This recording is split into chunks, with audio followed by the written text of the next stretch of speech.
ամեն անգամ այս գործողությունները շատ սիրուն համընկնում են ադրբեջանական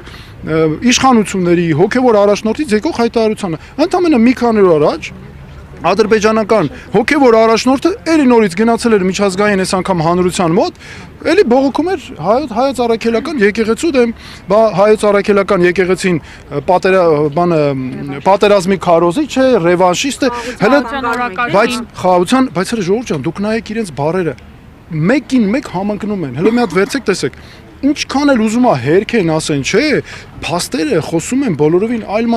այլ բանի մասին եւ այստեղ շատ կարեւոր է մտադրությունների բացահայտումները, դրա համար եմ ասում, որ սա ծրագրված, հստակ, միասնական քաղաքականություն է, ցավոք սրտի դրան մաս են դարձնում իրավապահ համակարգը, ես դրա համար ու դատական համակարգը նրանց բոլորին ասում եմ,